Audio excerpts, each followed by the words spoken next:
เมืองเวียงภูคาแขวงหลวงน้ำทาประกาศและหับห้องโรงเรียนประถมและมัธยมศึกษา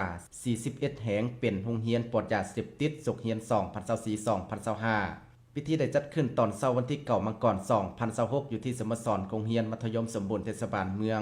โดยเป็นประธานของฐานสมหวังพรหมนิสรกรรมการพรรคเมืองหัวหน้าห้องการศึกษาธิการและกีฬาเมืองเข้าร่วมของฐานทองสอนอาจพัสุขห้องหัวหน้าแผนกศึกษาธิการและกีฬาแขวง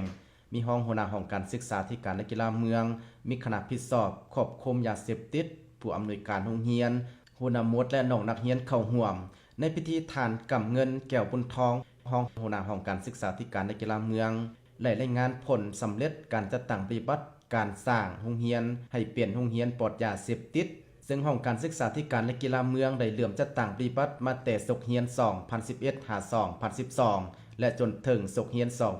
2024-2025เป็นเวลา14ปีผ่านมาได้ประเมินได้13ศกเรียนติดต่อกันเห็นว่าโรงเรียนกลุ่มเป้าหมาย41แห่งทั่วเมืองเวียงภูคาสามารถรับรองได้เป็นโรงเรียนปลอดยาเสพติดในนั้นมีโรงเรียนประถมศึกษา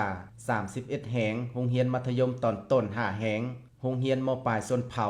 โรงเรียนมัธยมสมบูรณ์4แห่งโดยอิงใส่เงื่อนไขและขั้นตอนของการสร้างเป็นโรงเรียนปลอดยาเสพติดที่ทางกระทรวงศึกษาธิการและกีฬาวางออกดังจากได้กำหนดกลุ่มเป้าหมายโรงเรียนที่จะสร้างเป็นโรงเรียนปลอดยาเสพติดแล้วก็ได้จัดตั้งปฏิบัติมีคณะรับผิดชอบขันโรงเรียนและภาคส่วนเกี่ยวข้องเข้ามามีส่วนร่วมในการเคลื่อนไหวติดตามกิจกรรมคือเก็บกำข้อมูลกำหนดเป้าหมายกลุ่มเสียงตามแบบฟอร์มแล้ววิเคราะห์วิจัยเฮ็ดกิจกรรมโฆษณาเผยแพร่ปลุกจิตสำนึกเกี่ยวกับความอันตรายของยาเสพติดกดนำปัสสาวะเฮ็ดกิจกรรมเพื่อนสอนเพื่อนและติดตามขบวนการเสียบกลุ่มเสียงเพื่อลงประเมินผลในโรงเรียนสร้างนิติกรรมในการแก้ไขปัญหาต้านยาเสพติดในโรงเรียนศึกษากลุ่มเสียบกลุ่มเสียงและโผพันผู้ปกครองเด็กจัดกิจกรรมต้านสิ่งเสพติดในโรงเรียนการแข่งขันกีฬาศิลปะและอื่นๆบรรดาโรงเรียนดังกล่าวได้รับรองได้จะได้สืบต่อวางแผนเคลื่อนไหวในต่อหน้าตื่มอีกเพื่อแนะใส่ปลุกจิตสำนึกให้กลุ่มเด็กนักเรียน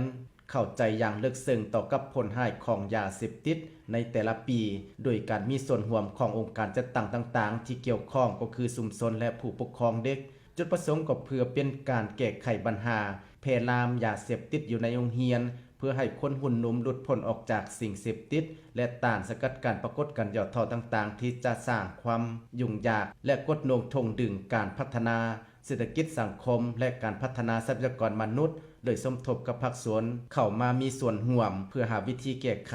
พร้อมเดียวกันนั้นก็ผ่านข้อตกลงของฐานเจ้าเมืองว่าด้วยการสร้างกรมกองและสถานการศึกษาปลอดยาเสพติดและผ่านข้อตกลงของหัวหน้าแผนกศึกษาธิการและกีฬาแขวงว่าโดยการย่องยอให้โรงเรียนปลอดยาเสพติดพร้อมทั้งกล่าวมอบใบย่องยอให้โรงเรียนเป้าหมายอย่างสมเกียรติโอกาสเดียวกันท่านสมหวังพรหมนิสรกรรมการพรรคเมืองหัวหน้าห้องการศึกษาธิการและกีฬาเมืองต่างหน้าการนำของเมืองได้ให้เกียรติขึ้นโอลมประกอบคำคิดเห็นก่อนอื่นท่านได้แสดงความย่องยอสมเสยมายังคณะผิดสอบทุกขั้นที่ได้พร้อมกันประกอบสวนสร้างให้โรงเรียนประถมและมัธยม41แห่งในทั่วเมืองเวียงภูคาเป็นโรงเรียนปลอดยาเสพติดท่านยังได้ยกให้เห็นปรากฏการณ์ย่อท่อต่างๆที่เกิดขึ้นอยู่ในสังคม